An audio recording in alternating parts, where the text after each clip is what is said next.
Nous y sommes. Les événements annoncés dans la prophétie biblique se réalisent et nous en sommes témoins.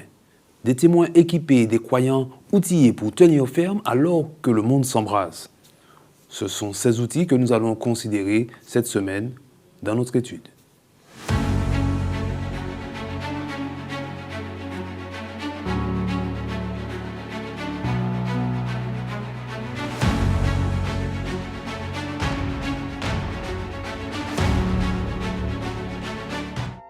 Apprends à être vrai, à réfléchir, aime la bonne éducation et l'intelligence.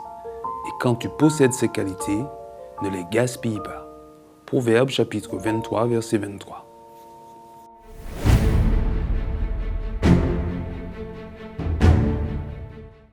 Le livre des Proverbes est un recueil poétique qui fait partie de ce qu'on appelle la littérature de sagesse.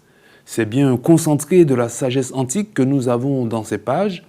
L'auteur inspiré ne s'est pas contenté de tirer leçon des expériences passées, mais soufflé par l'Esprit de Dieu, il a mis en évidence les points essentiels de cette sagesse pour que les humains trouvent leur voie dans ce monde. Ces paroles sont d'autant plus précieuses que nos générations vivent des temps particulièrement troublés, temps dans lesquels les repères habituels sont bouleversés, ce qui produit inévitablement de l'instabilité, de l'angoisse et un profond sentiment d'insécurité. Mais on l'a dit, le croyant n'est pas sans ressources. Il peut s'appuyer sur les Écritures dont la fiabilité devient dans ces temps un refuge sûr.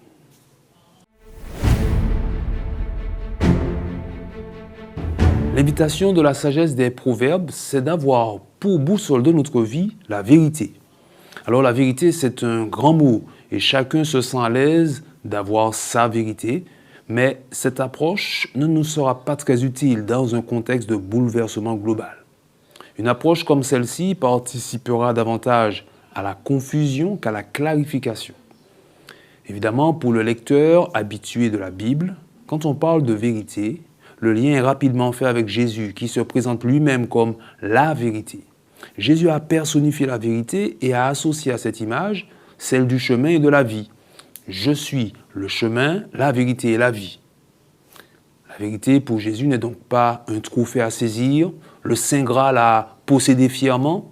La vérité est ici et surtout une expérience à vivre, un cheminement, un parcours de vie, une incarnation. Jésus rejoint là l'enseignement du livre des Proverbes qui, en parlant de vérité, parle aussi de réflexion, d'éducation, d'intelligence. Il y a là aussi un parcours. Dans cette approche de la vérité, Jésus est particulièrement inspirant, c'est l'exemple à suivre. Il est un exemple de loyauté et de fidélité, non seulement envers Dieu, mais aussi envers les humains, ses frères, ses sœurs. Oui, c'est pour cela que nous croyons qu'il est essentiel de lire, d'étudier la vie de Jésus afin d'être inspiré à marcher à sa suite, être vrai et loyal, être de ceux qui marchent dans la vérité. Dans ce parcours de vie, la Bible annonce que les humains ne sont pas laissés seuls à leur sort. L'Esprit de Dieu se rend disponible pour aider personnellement chacun. Tel un enseignant, il guide celui qui croit à repérer dans sa vie les voies justes, celles qui plaisent à Dieu. L'Esprit est un enseignant de qualité, c'est le meilleur que nous puissions avoir. Nous autres, les étudiants, sommes maintenant appelés à progresser avec lui encore et encore, à être à son écoute. Et nous sommes invités alors à proclamer ce style de vie autour de nous.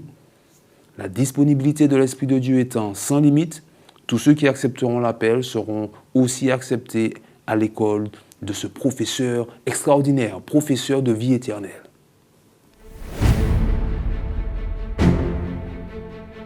Ceux qui marchent avec Jésus dans ce chemin de vérité proclament à qui veut l'entendre que des repères fiables sont disponibles dans le chemin du Christ.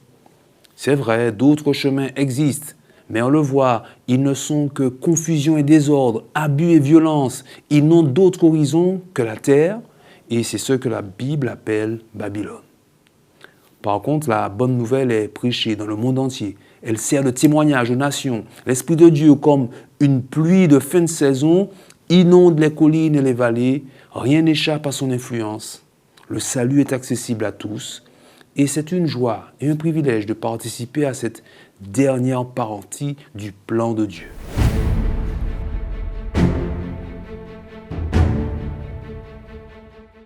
Quand tu regardes ta vie, repères-tu les balises de Dieu sur ton chemin, sur ton parcours?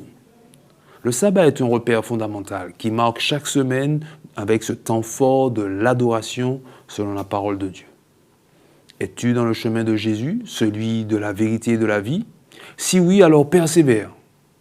Si par contre tu ne vois pas les repères du Christ, alors ne tarde plus, change de voie et rejoins le Seigneur de la vie dans le chemin de la vérité.